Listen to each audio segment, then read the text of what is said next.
Ok, bom dia. Bom dia. Então, na aula passada a gente viu uma série de conceitos que são necessários para estudar a probabilidade, né? E hoje a gente vai começar a estudar a dinâmica. Então, a ideia da probabilidade sai da frequência relativa, que foi o último assunto que a gente viu na aula passada. E a ideia, o que é? Bom, eu tenho um espaço amostral. Dentro desse espaço amostral, eu vou ter algumas propriedades um tanto quanto descritivas para esse estudo que ele está fazendo aqui. Na verdade, existem formas diferentes dessa. E aqui eu estou fazendo uma hipótese. Que todos os elementos desse espaço amostral sejam equiprováveis, ou seja, todos eles têm a mesma propriedade de ocorrência. Tá? Ok, mas vai acontecer trabalhos onde eu não tenho essa restrição. E aí, o que eu faço? Aí você vai usar uma teoria paralela a essa que admite esse tipo de coisa. Okay? Para a gente aqui, como está fazendo o primeiro estudo, então o primeiro estudo a gente começa pelo mais simples. A gente vai começar pelo telhado para construir a casa, começa pelo alicerce. O alicerce existe, tá? Mas existem formas mais avançadas de probabilidade onde isso aqui não acontece. Tá? Beleza. Então, o que acontece é que, admitindo que eu tenho um espaço amostral desse tipo aqui, e são muitos os espaços amostrais onde eu tenho essa condição satisfeita, tá? Então o que acontece? Bom, eu posso trabalhar com a definição de probabilidade, que é a definição mais simples, que é essa daqui. Ou seja, o número de casos favoráveis a um evento A que me interessa, dividido por todos os casos possíveis. Tá? Então, se eu jogo um dado, a probabilidade de acontecer o número 2 é 1 sobre 6. Por quê? Porque eu tenho um espaço amostral equiprovável, todos os valores dos dados têm a mesma chance de acontecer, que é 1/6. Então eu parti da suposição de que eu tenho um dado honesto. Ok? Então no dado honesto todo mundo tem a mesma probabilidade de acontecer. E nesse caso aqui é 1/6, 1/6, 1/6, 1/6, 1/6, 1/6. E a soma de todos eles me dá. Ok? Tá, e se o dado não fosse honesto? Aí eu cairia no caso onde ele não é equiprovável. Como é que eu faço para sair de um caso não equiprovável para um caso equiprovável? Bom, se eu conhecer qual é a lei que faz com que esse dado não seja honesto, eu posso voltar ele ao equiprovável. Tá? E tem casos onde eu consigo fazer isso. Só que tem casos que eu não consigo. Então, por exemplo, se o camarada foi meio sacana e fez um dado onde ele colocou um pezinho ali próximo de 1, para toda vez que eu jogar ele ser mais provável dar 6, o que acontece? Se eu conhecer como é que o dado foi feito, eu posso calcular a função que permite ele dar mais 6 do que os outros. E aí eu consigo trabalhar no espaço provável. Ok? Mas partindo da ideia de que eu não sou capaz de fazer isso, então eu não estou no espaço provável. Portanto, aí eu tenho que trabalhar nessa maneira. Tudo bem? Beleza daí, pessoal? Tá. Então, dentro desse contexto, qual a ideia? Bom, a ideia é que eu posso trabalhar eventos simples, né, como esses que a gente acabou de ver agora. Um dado só. Mas eu posso trabalhar coisa muito mais complicada. O que acontece se eu lançasse 2 dados? E o que o meu interesse agora não é mais simplesmente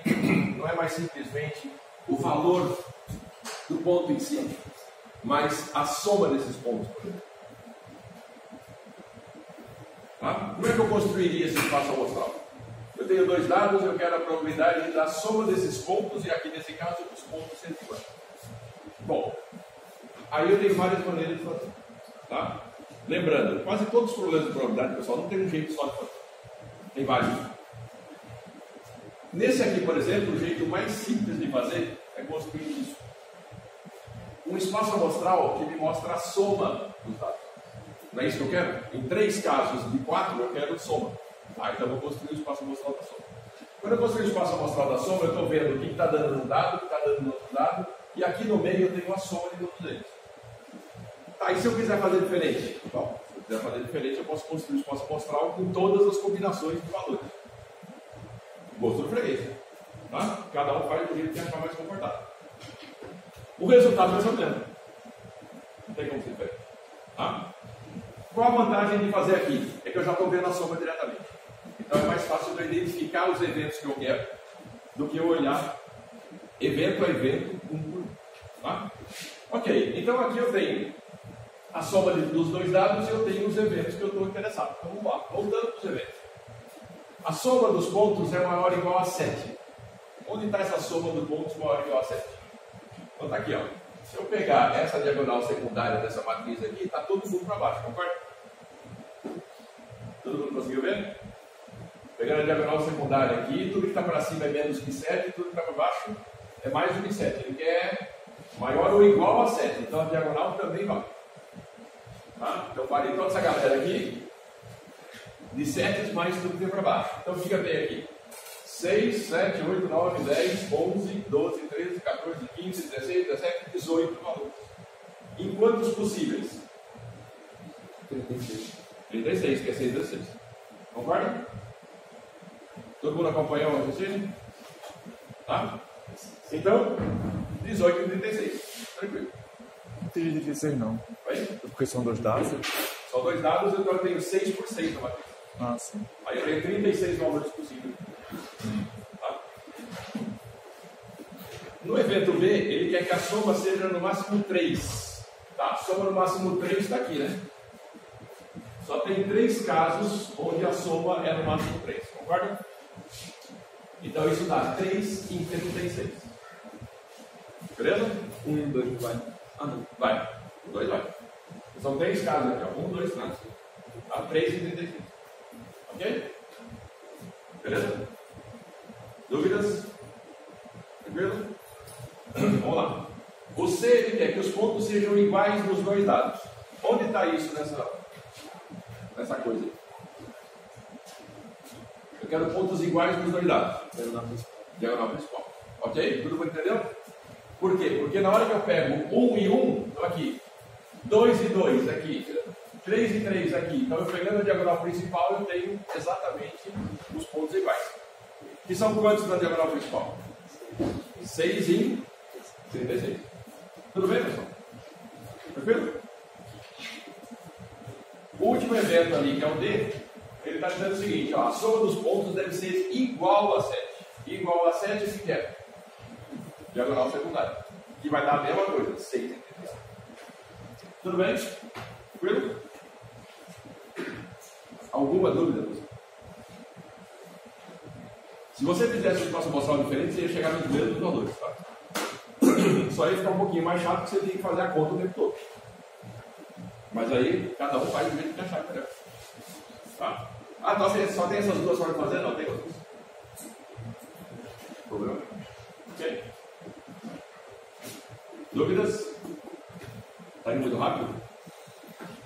8 horas da manhã já começa na quinta parte aí. Vai. Tranquilo? Alguém tem dúvida? Podemos seguir? Bom, então o negócio é o seguinte. Eu tenho algumas propriedades de probabilidade que são interessantes do ponto de vista daquilo que a gente vai precisar fazer. E essas propriedades são úteis para também ser usadas nos cálculos e ajudam a gente a resolver um monte de problemas do ponto de vista. Então lá, a primeira questão é, a probabilidade está entre 0 e 1. De onde saiu isso? Da frequência relativa. Se vocês perceberam, tudo que a gente usou aqui para fazer o cálculo dessas 4 probabilidades foi frequência relativa, concorda? A gente contou quantos valores tinham a favor, quantos valores tinham no total, e a gente fez a conta. Então, no final das contas, a gente está usando a probabilidade na mesma concepção da frequência relativa. Tá? A probabilidade do espaço amostral é 1. Isso a gente já sabia também da frequência relativa. Tá? Se A e B são eventualmente mutuamente exclusivos, opa, apareceu mutuamente exclusivo aí, vou dar utilidade para ele. Então, ó, a probabilidade da união é a soma das probabilidades. A gente já tinha visto isso na aula passada. A gente viu que a frequência da união era a soma das frequências, não é isso? Daí aparece esse camarada aqui.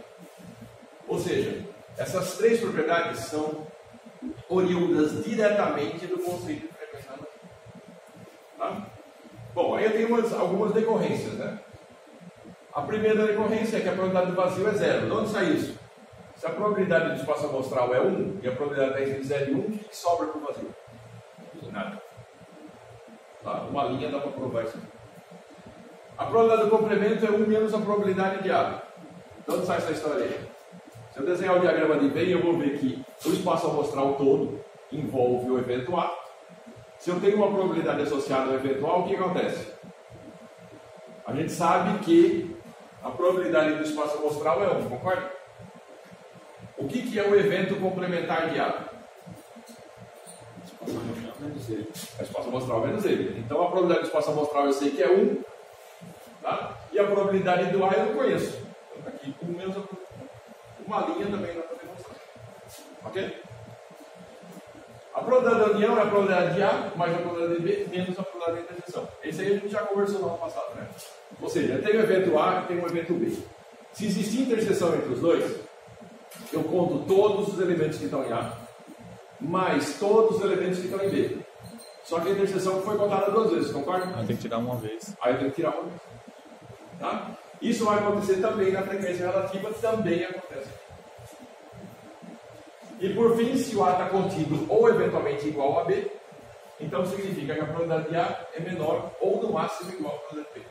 Ou seja, se eu tenho um evento B grandão, eu tenho um evento A menor contido dentro dele, significa o quê? Ele tem menos valores do que o evento B, concorda? Então o que vai acontecer com a probabilidade? Não é o número de casos favoráveis sobre os possíveis? Os possíveis continuam constante. Só que o número de valores que são favoráveis a A é menor do que o de B, concorda? Tudo bem? Então, essa decorrência sai daqui. Tá? E se o A cresceu o suficiente para ser exatamente igual a B? Então, eles são iguais. Tá? Então, a probabilidade de um tem que ser igual a probabilidade do outro. Não há como, se eles forem iguais, a probabilidade ser diferente. Beleza? Tranquilo? Tudo isso aqui, pessoal, ajuda a gente a fazer os cálculos de probabilidade. Tá? Mas todas aquelas propriedades de conjunto que a gente viu lá atrás. Né? E aquilo que a Titi ensinou pra gente lá em conjunto, lá no primeiro ano primário. Quando ela dizia, eu posso trabalhar com complemento, eu posso trabalhar com interseção, com a união, o que mais? Com todas as propriedades do diagrama de Venn, lembra? Tá? Tudo aquilo ali continua valendo. Por que continua valendo? Porque tudo que eu estou trabalhando aqui é conjunto. Como são conjuntos, tudo aquilo que eu aprendi de conjuntos continua valendo. Tá? Então, se eu quiser a probabilidade do complemento da união, é a probabilidade do complemento das interseções. Tá? Ou seja, todas aquelas histórias lá continuam. Ok? Alguém lembra da titia? Se lembrar da titia, tá bom, mas diagrama de Venn, acho que você já não lembra muito, não. E das propriedades dele também, não. De qualquer maneira, vocês viram isso em lógica, não viram? Quem já fez lógica? Viram ou não viram? Como é que você vai lembrar? Tu viu isso acontecendo? Um ano? Você tem que lembrar da titia que você viu lá no comecinho da sua vida. Tá? Então a questão é, todas as propriedades valem, e tudo que vocês viram em lógica dá para associar diretamente aqui. Por quê? Porque a lógica, pessoal, vocês viram lá na disciplina, existem a lógica clássica, existem as lógicas não monotônicas. Não é isso? Uma delas é essa aqui. A probabilidade é lógica também. Eu posso criar sentenças onde a veracidade da informação é verificada por uma probabilidade. Okay? E tem várias lógicas probabilísticas. Tá? A mais arroz e feijão é que usa exatamente isso aqui. Tem outras que usam derivados dessa probabilidade. Tá? Então, na verdade, você tem dentro do conjunto de lógicas, você tem algumas que são lógicas probabilísticas. Ok?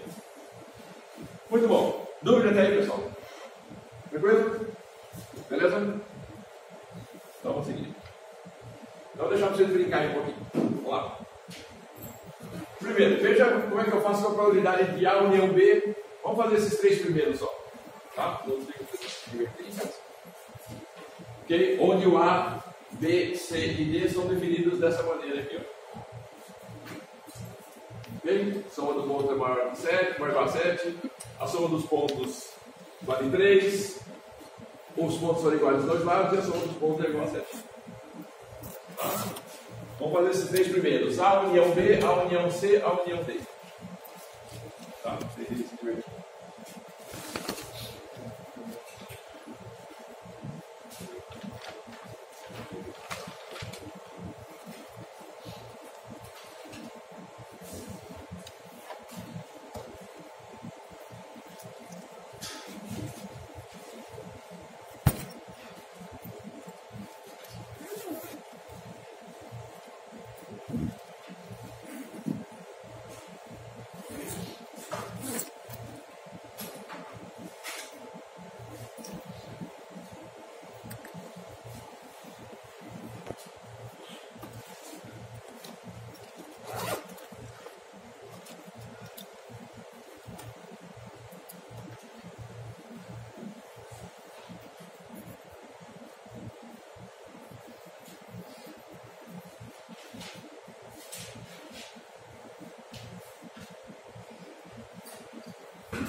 são as dois primeiros, professor? Oi? A união B e a união C.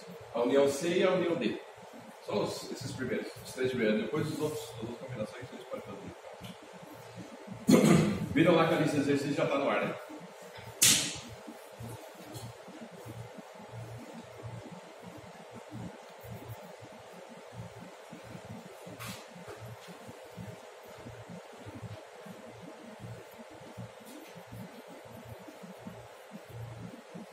Soma dos pontos sendo no máximo 3 é a mesma coisa que dizer menor ou igual a 3, né? Exatamente.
A união C e a união D.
No caso, a união B, aí você pega a probabilidade de acontecer ou A ou B, né? Ao mesmo tempo. Isso. Menos a interseção. Então, aí no caso você vai perceber que tem. Que não tem. Ou seja, esse A e B são mutuamente exclusivos, aí eu não preciso me preocupar. Entendi. Entendeu? Os conceitos vão aparecendo assim. Porque o A tá todo embaixo e o B tá todo em cima. Isso. Aí não Não tem tem interseção. interseção. Não tem Mutuamente interseção. exclusivo, não precisa esquentar a cabeça com isso. Não precisa tirar aquele pedaço do meio da interseção. Exatamente. C, ponto C, ponto 2, o que é esse C? Eu não entendi não, esse C. Os pontos são iguais nas dois lados. É a diagonal secundária. Ah, sim. São os valores que dão para mim 1, 2, 2, 3, 3. Sim. Desculpa, diagonal secundária, diagonal principal. Como é? Diagonal principal, não é secundária. É, Secundária é o D. 2, 4, 6, 8.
Vamos lá? Deixa eu fazer aqui.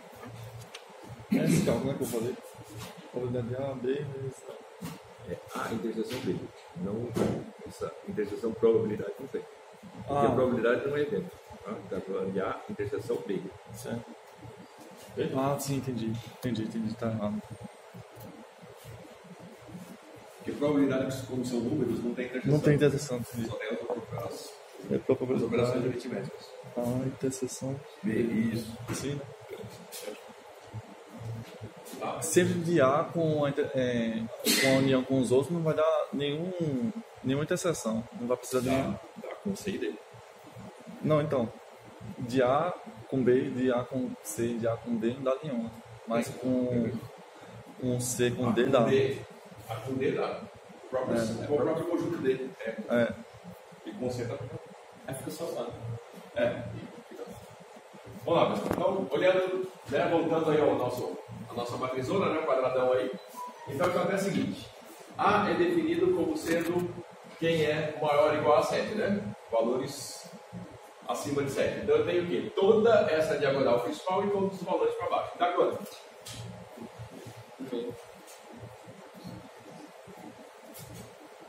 Olha lá, galera, quanto deu?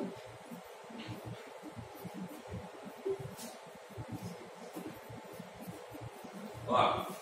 1, 2, 3, 4, 5, 6, 7, 8, 9, 10, 11, 12, 13, 14, 15, 16, 17, 18, 19, 20, 21. É isso? 21 em 36. 36, né? Isso. Aí eu vou somar com o evento de B. O evento de B não é esses caras aqui, ó. Concorda? Que são 3 em 36. Vai dar Tirando a interseção. Não tem. tem interseção, são mutuamente exclusivos. Não tem que esquentar a 24 cabeça. contra 36. Aí eu fico com 24 sobre 36. Confere? Beleza?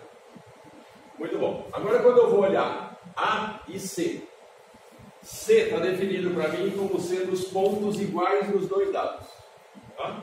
Então o que acontece? Eu estou pegando a informação desses camaradas aqui, ó, daqui para baixo, enquanto que o C é justamente a diagonal principal. Quantos camaradas tem nessa interseção? 3. Tá? Então vamos lá. Probabilidade de A, que é 21 em 36, mais a probabilidade de C, que são 6 em 36, menos 3 em 36, que é a interseção. Confere? Beleza? A com C, A com D. A mesma história. Eu vou pegar o cidadão aqui, que é o A, todo mundo para baixo. O D é a própria diagonal secundária. Então eu tenho que pegar a probabilidade de A, que é 21 em 36, mais a probabilidade de D, que é 6 em 36, menos o 6 em 36, que é o próprio D. Ou seja, só sobra o A. Tá? Beleza? Tranquilo? Dúvida até aí, pessoal? Aí, pedi para vocês se divertirem com os outros que estão faltando aí, tá? E esses B união C, B união D, B e C união D. Tá? Beleza? Tranquilo? Alguma dúvida, ponte? Sossegado, né? O X da questão é o seguinte, pessoal. Na hora, nesses exercícios de probabilidade, o grande lance é monte o espaço amostral. Montou o espaço amostral, não tem erro. Tá? Monta do jeito que você quiser. Não precisa ser necessariamente desse jeito que a gente fez aqui. Ok? Mas você montando o espaço amostral, a probabilidade de erro diminui violentamente. Tá? Você não vai esquecer ninguém e não vai ter muita chance de errar. Qual é o resultado de A união C? A união C, 21, 36, mais 6, 36, menos 3, 36. Ok? Vamos lá. Então é o seguinte, daqueles que a gente fez aqui, desses três, quais deles são mutuamente exclusivos?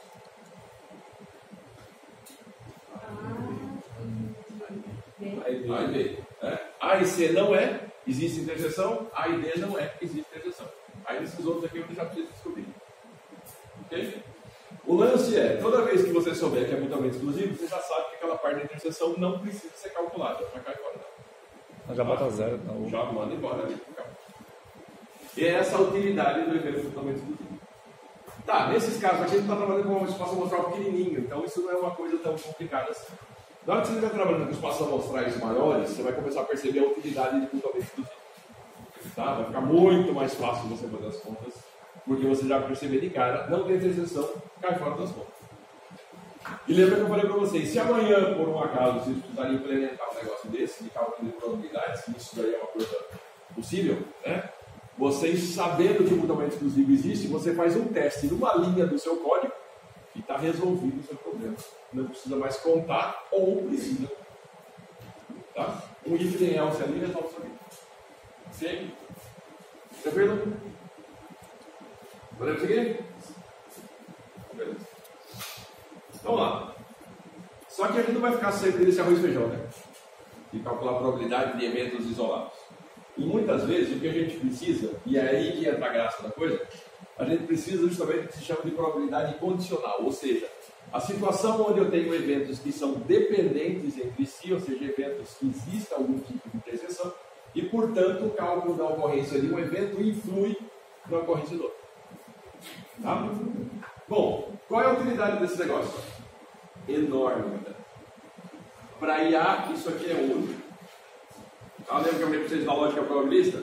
Também é ouro. Tá? Quando você for trabalhar com qualquer coisa ligada à inteligência, a probabilidade condicional é o que você vai usar.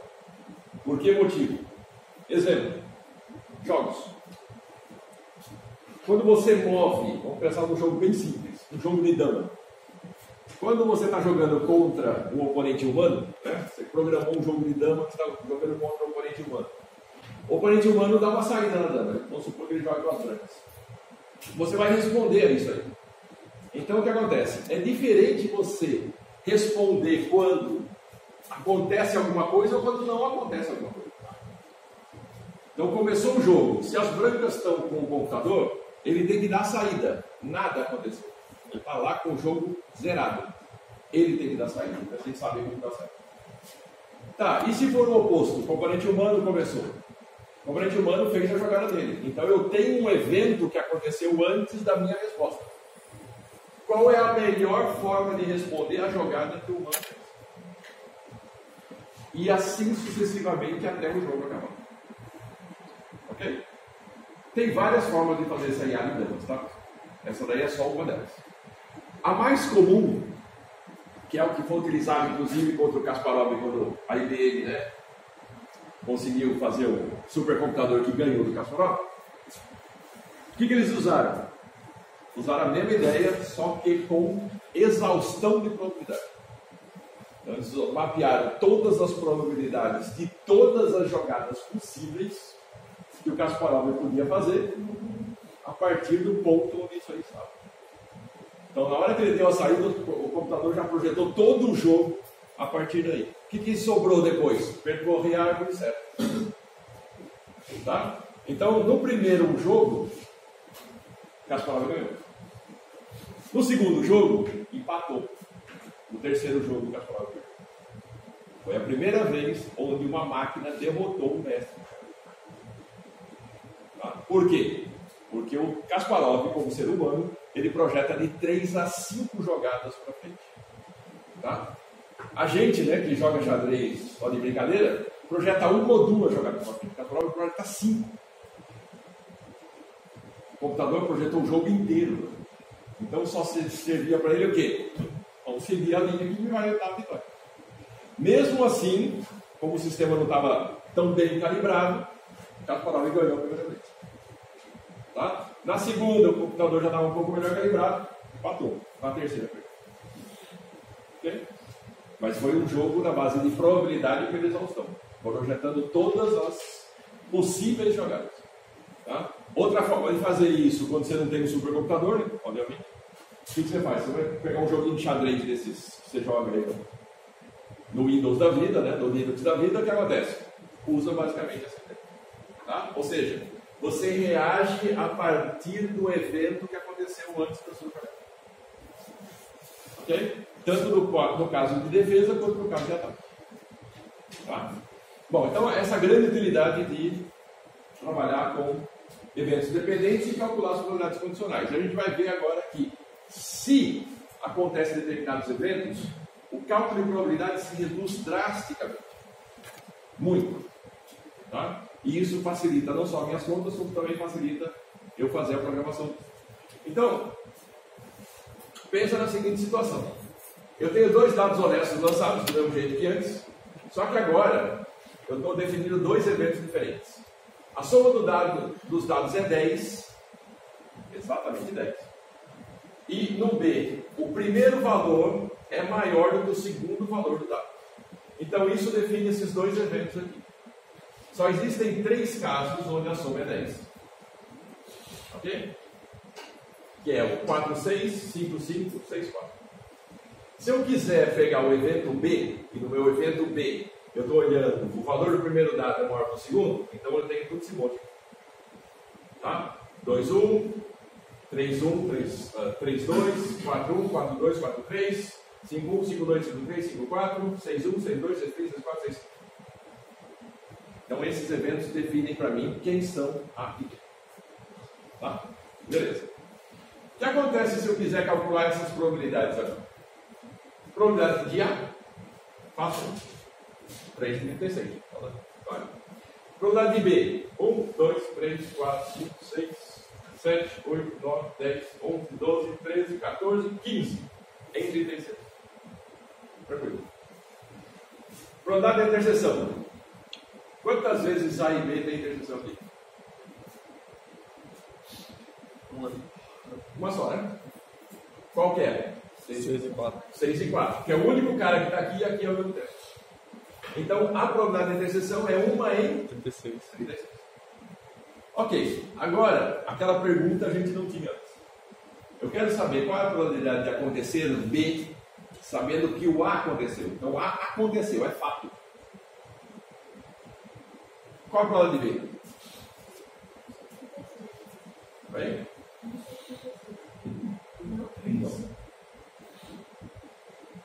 Pensa na seguinte coisa. Professor, o A aconteceu em todos os 3 casos, né? O A aconteceu, não sei qual. Um deles aconteceu. Tá? Então eu só sei, a informação que eu tenho é A aconteceu. Que deu um desses 3, tá ligado? Um dos 3 Então seria 1 sobre 3? sobre 3. Perceba que eu, sabendo que esse cara aconteceu, eu sei que dentro dos 36 possíveis, só um desses 3 aconteceu. Vai diminuir pra caramba. Diminui muito. De 36 agora eu só tenho 3.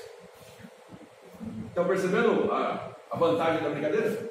Se eu tivesse que fazer uma conta gigante, agora eu tenho que fazer uma gigante. Eu estou continha desse tamanho.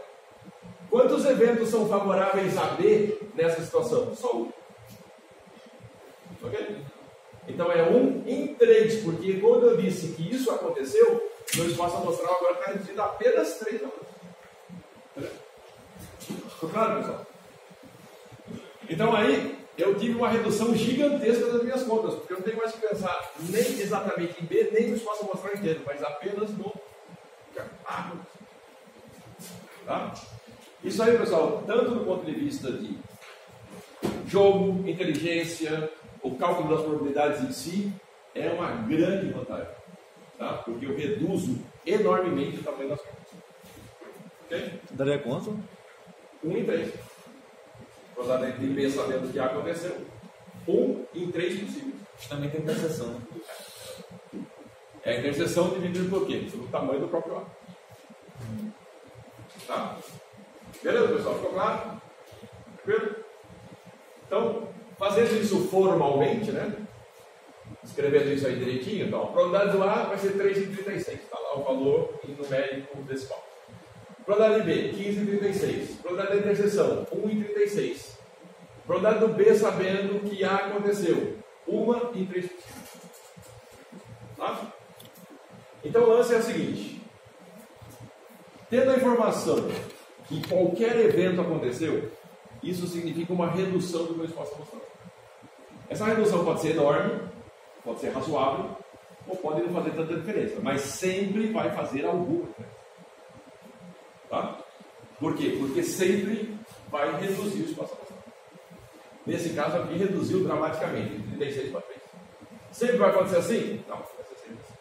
Se eu quisesse ao contrário, a probabilidade de A sabendo que B aconteceu, diminuiu um pouco, já não diminuiu tanto assim, mas diminuiu, né? Por quê? Porque quando eu estou trabalhando com B acontecido, significa que um desses caras aconteceu. Qual é a probabilidade de A acontecer? 1 sobre 15. 1 sobre 15. Estão entendendo? Então, a probabilidade de A acontecer, dado que B aconteceu, é diferente da probabilidade de B acontecer, dado que A aconteceu. Ou seja, a informação que me chega daquilo que já ocorreu, modifica a probabilidade de forma diferente, mesmo que eu esteja trabalhando com os mesmos dois. Só inverter já mudou. Tá? E aí que está a graça da coisa. Ok? Bom, mas aí o que acontece? Eu preciso ficar varrendo o espaço amostral o tempo inteiro para conseguir fazer essas contas? Não, não preciso. Tá? Tem um jeito fácil de resolver. Vamos lá.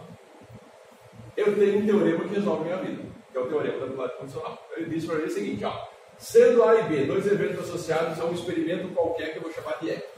A probabilidade do evento B condicionado ao evento A, que a gente denota desta maneira aqui, tá? É dado pela probabilidade da interseção dividida pela probabilidade do próprio A. Tá? Isso é intuitivo, a gente acabou de fazer. A gente viu que o valor a ser usado é o valor da interseção, não é isso? Dividido pela probabilidade do próprio lado. A gente acabou de fazer isso intuitivamente aqui. O teorema agora nada mais é do que aquilo que a gente já sabia. Tá? Sempre que a probabilidade de A for diferente de zero. Aí não é um problema de probabilidade, é um problema de números reais. Ok? Então, para eu chegar ali, seria o quê? Bom, eu posso pegar lá a probabilidade da interseção, que é 1,36, dividido pela probabilidade de A, que é 3,36, e isso vai me chegar no 1/3 que é a gente pensou. Tá? Ou seja, não preciso mais ficar olhando o espaço amostral para fazer todas as contas. A partir do momento que eu defini meus eventos, eu posso calcular diretamente todo o resto. Não preciso mais ficar olhando o espaço amostral. O espaço amostral eu olho para a primeira vez para calcular os eventos. Depois disso, eu não preciso mais. É como se o espaço amostral só serve para pegar os valores de cada dos eventos dos iniciais. eventos. Depois disso, eu estou safo. Posso trabalhar aqui. Oi, voltar. Slide anterior? Tudo bem, pessoal? Viu?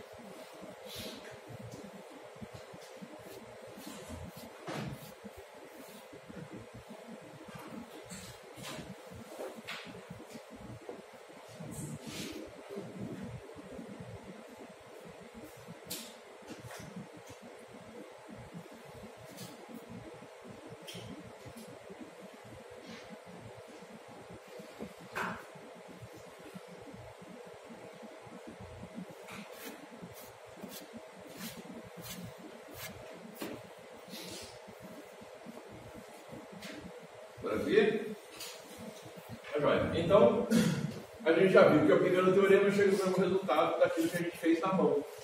E se eu olhar o espaço amostral, eu tenho que chegar no mesmo lugar. Qual é a vantagem de usar a equação? A vantagem de usar a equação é que eu não vou precisar do espaço amostral. Trabalho direto com as informações que eu já disponho das probabilidades dos eventos. Tá? Ok. Então, vamos ver um outro teorema que é bastante útil. Lembra que eu falei para vocês a história de percorrer uma árvore, né? Percorrer uma árvore de eventos com probabilidades para tentar descobrir o que vai acontecer lá na frente. Bom, o teorema da multiplicação, ele é o cara que vai ajudar você a fazer isso. No primeiro momento, ele é basicamente uma forma diferente de escrever a própria probabilidade condicional. A probabilidade condicional não é B dado A é igual à probabilidade de interseção dividido pelo A. Quando o A está aqui embaixo, joguei o A para lá, escrevi desse jeito. Então eu tenho uma outra maneira agora de calcular a interseção. Beleza. Qual é a vantagem disso?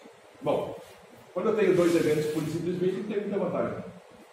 Mas e quando eu tenho uma sequência de eventos? Ou seja, eu quero ver e quero percorrer árvores de eventos onde eu sei que esses eventos podem, como no caso lá do Kasparov que eu falei para vocês, eu quero percorrer uma árvore dentro de um jogo, onde eu estou vendo como é que está se delineando esse jogo e quero tomar decisões daí para frente. Aí você vai usar a extensão desse cara, que é essa aqui. Para calcular para 3 é desse jeito, para calcular para 4, para 5, para N, é a mesma coisa. Tá? Qual é a regra? A probabilidade de interseção começa com o primeiro elemento. Multiplica pela condicional do segundo, dado o primeiro.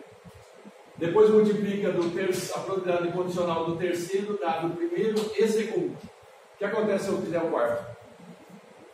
É a probabilidade do A4 dado A1, interseção A2, interseção A3. E se eu quiser AN? É a probabilidade do AN dado A1, A2, A3, parará, até AN. Ok? Então, com essa brincadeira aqui, eu posso percorrer o que eu quiser. E numa sequência, por exemplo, lá do jogo, eu posso calcular a probabilidade de qualquer coisa. E percorrer toda essa área. Tá? A vantagem disso, Kasparov perdeu. E aí ele teve um aumento, acho que foi de 5 ou 6% nas ações dela. Porque foi a primeira vez que o computador ganhou do seu. Tá? O que eles usaram? Aí. Okay? Teve uma outra modelagem atrás, em cima de cadeias de Markov, mas é basicamente o mesmo também. Tá? Então, o que isso aqui me ajuda? Isso aqui me ajuda quando eu tenho vários eventos acontecendo simultaneamente. E, obviamente, isso aí é super ligado à ideia de inteligência. Tá? Eu quero saber, numa sequência de eventos, qual a probabilidade daquilo lá acontecer. Ok? Bom, então vamos ver um exemplinho aí. Né? Um exemplo simples. Eu tenho lá uma caixa com 4 lâmpadas queimadas e... Não, 4 lâmpadas boas e 2 queimadas. Tá? Eu estou retirando 2 lâmpadas ao acaso e sem reposição. O que significa sem reposição? Significa que a lâmpada que eu tirei não volta para cá. Num jogo de xadrez é a mesma coisa. Uma vez que eu movi a peça, eu não vou voltar para a peça. Né? Não tem Ctrl Z no jogo de xadrez. Então eu só vou seguir em frente. Eu posso até voltar aquela peça no mesmo lugar, mas isso é num momento posterior, não no mesmo momento que eu estou usando aquela. Ok? Então, o que acontece? A probabilidade de que 2 delas sejam boas, tranquilo. É a probabilidade da interseção das duas, que é retirar a primeira lâmpada boa e depois retirar a segunda lâmpada. Só que quando eu retiro a primeira lâmpada boa, eu tenho 4 lâmpadas boas em 6 possíveis, concorda? Tá? Quantas lâmpadas boas sobraram lá dentro? Só 3. Tá? Não tenho mais 4 lâmpadas boas, porque essa lâmpada que foi retirada não voltou para cá. Então, a segunda significa o quê? Que agora eu tenho 3 lâmpadas em 5. Eu só não retirei uma lâmpada boa, eu diminuí o número de lâmpadas que tem naquela caixa. Tá, o que significa? Significa que quando você vai refinando essa brincadeira, vai chegar uma hora que ou a probabilidade não pode mais existir, ou seja, quando eu retirar as 4 lâmpadas boas lá dentro, o que sobrou? Só as 2 queimadas. Qual a probabilidade de tirar uma nova lâmpada boa? 0. Não tem lâmpada boa. Tá? Então isso também define para mim estratégias de jogo. Que foi o caso que a IBM usou no natural. Tá? Eu vou aumentando as probabilidades de que eu ganhe ou eu diminuo as probabilidades do meu oponente ganhar. Até chegar no ponto onde ele não tem como ganhar mais. Aí só eu posso ganhar. Tá? Então, se eu quiser retirar 3 lâmpadas boas, a mesma ideia. A probabilidade da primeira, 4 em 6, vezes a probabilidade da segunda, 3 em 5, vezes a probabilidade da terceira, sabendo que as outras duas aconteceu, 2 em 4. Se eu quiser da quarta, vai ser a mesma multiplicação, só que aí multiplicado por 1 em 3. Concorda? Beleza? Então, pessoal, a ideia é, quando eu estou trabalhando cálculos de probabilidade, tem muita utilidade para um monte de coisas. Tá? Eu estou dando uma série de exemplos em IA, mas podia dar exemplos em outras coisas. Por exemplo, modelagem de rede. Mesma ideia. Se eu tenho vários usuários trabalhando ao mesmo tempo ali, será que o fluxo de rede de todos os usuários é sempre constante? Não é constante. Tá? A gente sabe que toda modelagem de rede depende de quê? Depende do horário. Aqui no FPV, se você vier aqui às 6 horas da manhã, a rede vai estar um avião. Ou onde você quiser. Você baixa um filme em 30 segundos. Aí você chega aí e fala, vou fazer o mesmo agora às 9 da manhã. Esquece. Vai demorar 3 horas. Por quê? Porque o fluxo da rede obedece uma determinada curva. Que é o quê? A probabilidade de você encontrar outros usuários dentro da mesma rede. Como a rede tem uma largura de banda fixa, dá para modelar. Quando eu vou saber que essa largura de banda não é o suficiente? Quando a probabilidade dessa banda estar totalmente usada, vai ser muito alta no decorrer do dia. Isso vai mostrar para mim o seguinte, está na hora de melhorar a banda da rede. Por quê? Porque vai chegar uma hora que vai entupir no usuário mais tudo. Ok? Então essa é uma forma simples de modelar redes de computador. A partir dessa versão. O que eu tenho como informação para poder modelar isso? Eu sempre tenho alguma informação. A minha informação, quando eu pego a minha ideia de condicional, o que é? Qual é a largura de banda, dado o número de usuários que eu tenho naquele momento? Aí já não é mais uma probabilidade estanque, mas é uma probabilidade ao longo do tempo. Tá? E ela vai se alterando, porque dependendo do número de usuários, eu vou ter oscilações da largura de rede que sobe. Está entendendo? Quero brincar, por exemplo, com classificação de imagens. Tem uma ideia. quando eu vou fazer classificação de imagens, o que eu tenho? Eu tenho as informações que eu pego da minha imagem para poder classificar. Quando eu pego uma imagem que eu não sei nada, eu não consigo fazer nada. Mas tendo uma imagem, por exemplo, eu vou passar aqui em cima de João Pessoa com um satélite e vou tirar uma foto de João Pessoa. Beleza, conheço alguma coisa disso. Então eu conheço, por exemplo, a mata do buraquinho. Dou a informação que aquilo lá é mata. A área urbana da cidade, onde tem construções, tiro várias amostras dessas construções. Então eu consigo, por exemplo, fazer um cálculo um pouco diferente. Qual a probabilidade, por exemplo, de conseguir, num pixel qualquer, a classe mata, dado as amostras de mata que eu tenho? A mesma coisa eu posso fazer com área urbana, a mesma coisa eu posso fazer com ruas, com estradas, com a própria universidade. E reconheço na imagem a informação que eu tenho. Ah, tá bom, mas eu não quero trabalhar com mais satélite, eu quero reconhecer faces. Mesma coisa. Só que aí você não vai trabalhar só com cor, você vai ter que trabalhar com cor e com elementos da fisionomia. Ok, pessoal? 4 exemplos do que você pode fazer com o seu encontro. Tem mais? Tem uma dúzia. Ficar falando aqui, a gente vai ficar o resto do dia falando. Tá? Mas o lance é, tudo sai daqui. Tudo sai da ideia de propriedade condicional. Tá? E o quanto você pode usar a informação que você vai ter a priori. Tá? Ou seja, se eu quero reconhecer rostos, eu tenho que saber de quem eu vou reconhecer. Eu tenho que ter um banco lá atrás que me diga. Se amanhã, por exemplo, eu quiser que nesse horário só entre os alunos dessa sala, coloca um reconhecimento facial lá, com o rosto de todos vocês. Se o aluno tentar entrar aqui e não for aluno dessa sala, ele não entra. Por quê? Ele não pertence ao banco de dados. Se ele não pertence àquele banco de dados, qual a probabilidade de ele entrar? 0. Ok? Então isso também usa como fator de segurança. Tem um monte de exemplo, tá? Tem exemplo para chuchu de coisas que podem ser utilizadas em várias áreas do conhecimento e dentro da computação. Beleza? Dúvidas? Eu só volto só na notação. Primeira notação. O arco está invertido com B, não? A invertido com B onde? Na primeira notação. Nessa? Antes. Aí. Tá invertido. Valeu. Era para ser B. É B dado A, porque exatamente, é B condicionado à ocorrência de A, então é B dado A. Valeu, obrigado. Tá, corrija, por favor. Toda vez que você tiver um condicionante, o condicionante tem que estar aqui no denominador, tá? Então se eu tenho A no denominador, não pode estar aqui, como B, tem que ser A. Então é B dado A. Tá? Tranquilo? Mais dúvidas, povo? Terminamos por hoje. Isso aqui é para o próximo aula. Vai que horas.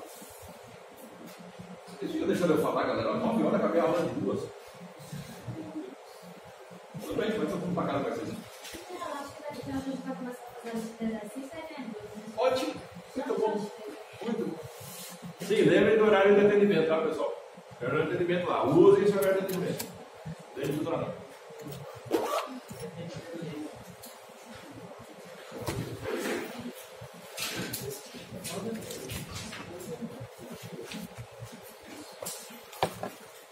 Olha lá, pessoal, chamada.